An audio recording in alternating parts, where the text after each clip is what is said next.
There are 7 specific characters on the Rookie that are perfect examples of the 7 deadly sins.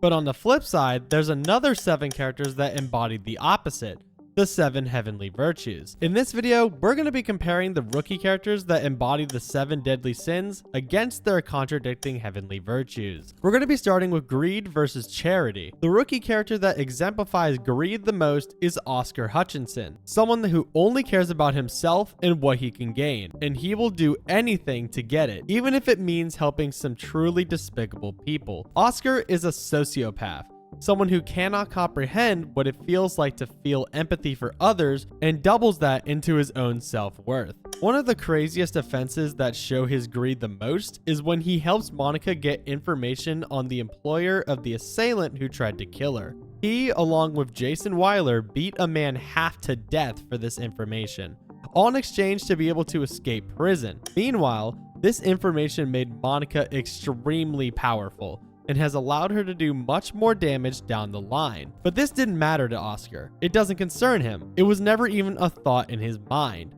And that's because he's full of greed. Meanwhile, on the other side, Aaron Thorson falls into the definition of charity. While Aaron is extremely rich and finds value in materialistic things, this doesn't mean he only uses it for himself. In multiple occasions, Aaron has been selfless with his money and resources, as well as he doesn't hesitate to use his money to assist with cases. One example of using his money selflessly in order to help a case is in Season 5, Episode 1. This was when Tim and Lucy were supposed to get on a plane to Vegas for their undercover operation, which was not in their playbook and an extremely dangerous situation. This is because the LAPD couldn't get a flight in time to give them backup, basically leaving Tim and Lucy in the dark if things go sideways. But Aaron steps in and uses his private jet to get the LAPD to Vegas in time, marking a very selfless and expensive act, and this proves that Aaron is full of charity. Pulling the plug. Oh, wait, hold on. The pilot has to file a flight plan. Paperwork to get that authorized will take all day, and your wheel's up in an hour. I mean, I can get a private jet there in 45 minutes. Also, what kind of caviar do you guys like? Now we're moving on to Sloth versus Diligence. The person who embodies Sloth in the Rookie the most is Officer Schmitty, a seasoned officer who does everything in his power to do the least work he can. From the very beginning of the show, despite working at the department for 20 years, he finds every way to do the most menial jobs. He works front desk, he takes the lowest level of calls, and when he actually is on a higher level call, he's borderline useless and does the least amount of heavy lifting possible. Up until Nolan became the union representative, Smitty was the union rep, but even in that position, he did very little work. This is evident during the union rep election, where in the video that Tamara snuck in, Smitty full on admits that he doesn't do anything, as he says he can't beat Nolan on the issues. He really only does this job because it's easy work. Making things right. So, what do you want this video to be? Something embarrassing for Nolan. I can't beat the guy on the issues. I gotta play dirty to beat him. That's not me. She said she wasn't recording. There's no expectations of privacy here. In most scenes we see him in during the show, he's doing literally nothing productive. Like when he was taking bets on Tim and Lucy's breakup in Season 6, instead of, actually doing work. You still taking bets on the breakup? You know it. $100 says Tim cheated. You sure? It's running 5 to 1 against. Yeah, bigger risk, bigger reward. What are you doing? I was never even here. Smitty may be lazy, but someone who is the opposite is John Nolan, the representative of Diligence, meaning he is devoted and dedicated to painstaking work in order to meet his goals. Nolan, from the very beginning, had to endure an uphill battle in his career, with Sergeant Gray making it his mission for Nolan to quit, Bishop initially looking for any reason to wash him out. He had many obstacles to get to where he is now. Another massive obstacle is when he was reprimanded in Season 1, then being informed that he will never make it past being a P2 in his career. Anyone else would have either quit or make do with what they had. But this didn't stop Nolan. He gave his 100% at all times, and all of this work ended up paying off. As in Season 5, Episode 1, he was given a golden ticket for his work at the border. In light of your courageous and exemplary service, I've decided to offer you any assignment in the LAPD. It's what we unofficially call a golden ticket. Thank you, ma'am. Despite being told he would never amount to anything, as well as with people preying on his downfall, he still managed to persevere, giving him the spot as a heavenly virtue. But someone who is a deadly sin, the sin of pride, is Rosalind Dyer, the psychopathic killer who believes she is the best of the best in what she does. She emits a sense of confidence that cannot be compared to anyone else on the show, and it's to a point where her confidence was part of her own demise. What do I mean by that? Let's go to her last episode, season 5, episode 4, The Choice, where her pride literally ended her life. She made a contraption to kill Nolan's fiance, Bailey, in order to coax Nolan into doing what she wants. She forces Nolan to go to a mansion where they would have dinner, and at the end of this dinner, Rosalind played a live feed of Bailey's inevitable death, according to her. In order for Nolan to save her, he has to kill Rosalind in order to turn him into a murderer. She was so confident in this plan working, but she ended up being wrong. Nolan didn't kill her, and she was arrested. Fortunately for her, she had more enemies,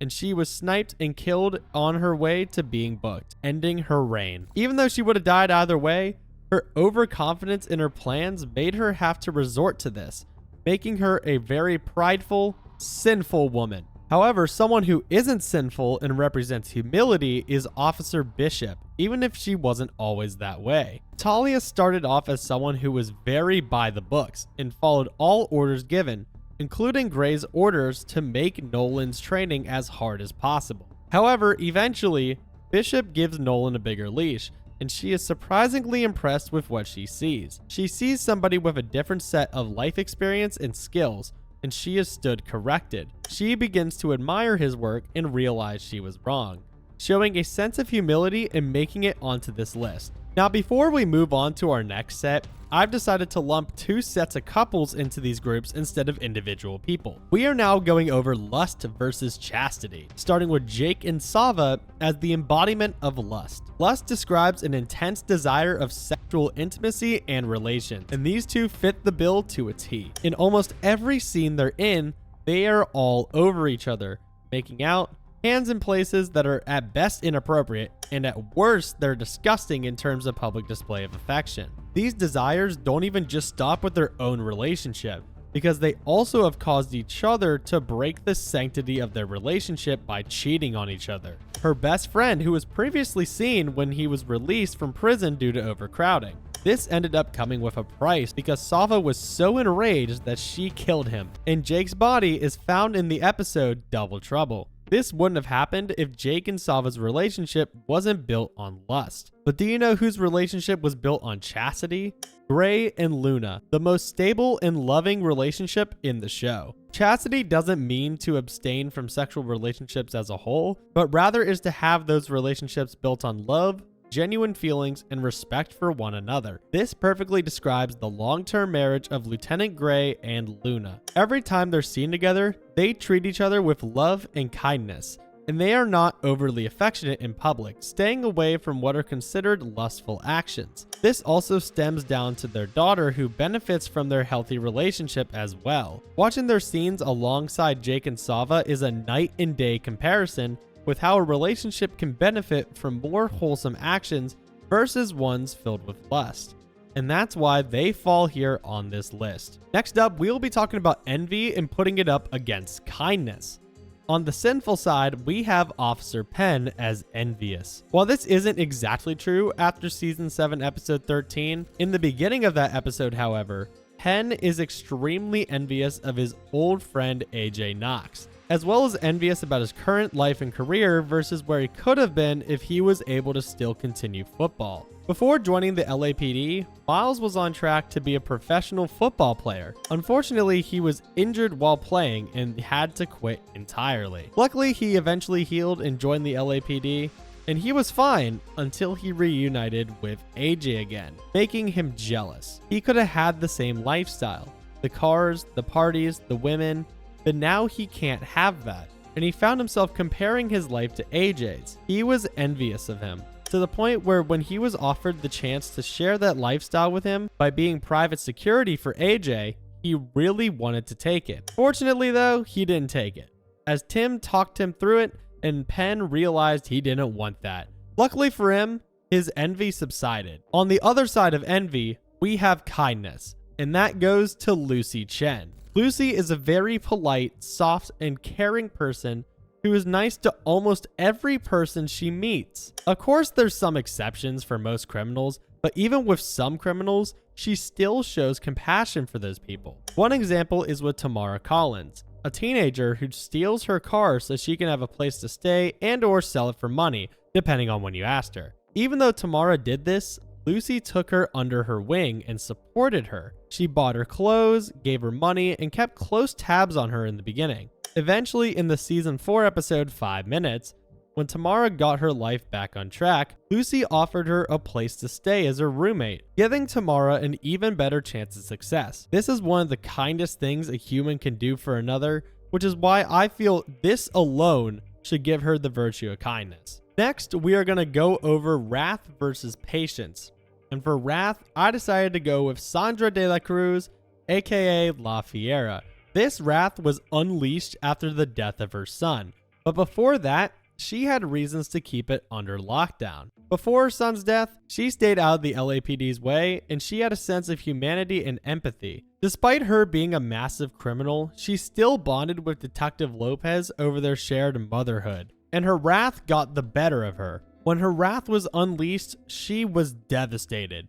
She was feeling the pain of losing her child, and she blamed Lopez for this loss. So in the ending episodes of season 3, she kidnaps Lopez, taking her to Guatemala to basically be an incubator for Lopez's baby, where once the baby is born, she would be killed and La Fiera would take the baby. This is incredibly cruel, and not even the most violent criminals would think to do this. This makes her a strong example for the sin of wrath. On the other side of the coin, an example for the virtue of patience is James, the husband of Officer Nyla Harper. He's an activist for police reform and is willing to make it happen in any way possible, but unlike some others who believe in police reform that want an immediate change, he believes in the long-term change. He is patient, wanting to do everything right despite it being the longer route. He wants to get police officers involved voluntarily, works for the community, and doesn't push on his wife to get things done faster. These are things that someone who is impatient would never do, and he shows a strong stance on doing things the right way. This is what lands him in the virtue of patience. Now for the next sin and virtue, which are gluttony and temperance. For this one, I'll be doing something a little different for gluttony. Instead of talking about the character, we're going to be talking about the actor of Jackson West, aka Titus Mackin Jr. Gluttony isn't just about food, but rather an unhealthy indulgence where nothing feels like enough. He forced a specific storyline into season 3 of the show by saying he was leaving the show and would only stay if they did said storyline. If they did it, he would stay for future seasons. This, however, was a lie. Season 3 was filmed during the height of the BLM movement, and both Titus and Richard Jones, the actor of Sergeant Gray, requested a storyline involving racial discrimination. They agreed, however, Titus wanted more. He wanted this storyline to last the majority of the season, as well as to have several subplots including racial discrimination as well. This made fans feel like the season was heavily politicized and caused the season to overall have a controversial reception even today. Once the season finished up and it was time to film season 4, Titus dipped and said he wasn't going to film anymore. This left the story writers high and dry, and they had to rewrite a lot of the show on very little notice. To add salt into the wound, he wouldn't even record a scene to kill his character off, and they needed a double for him for those scenes. This tarnished his reputation overall and shows that nothing would have ever been enough for a gluttonous actor like Titus. Now back to the characters. We head to the character who represents Temperance the most, the Hammer. This may seem like a weird pick, but hear me out. Temperance is the quality of moderation or self-restraint. In the Hammer's case, it's his moderation of crime. There's some things he will do, such as gun trafficking. However, there's other things he won't do, such as betraying a police deal. There are 2 examples of this. One in season 6 episode appropriately named The Hammer. Hammer buys Nolan's wedding ring that Skip Tracer Randy stole and pawned off. Tim and Lucy go to retrieve it, and Hammer offers them to fight him for it. If they win, he'll give them the ring. Long story short, Tim wins the fight and the Hammer hands it over with no argument. On the second occasion in season 7's episode, The Mickey, when Mickey and him get caught trafficking guns, they're given a deal to rat out a bigger fish. Mickey tries to betray this deal by knocking Tim out and holding him at gunpoint, and he tells Hammer to get Nolan's gun and they can escape. But surprisingly, Hammer rejects this and beats up Mickey to save Tim because he wants his deal and to start a new life. This moderation and restraint of escape is what puts him in the Temperance virtue. That's all 7 of the deadly sins and heavenly virtues with the rookie characters. Make sure to subscribe if you want to see more videos like this one. Thanks for watching.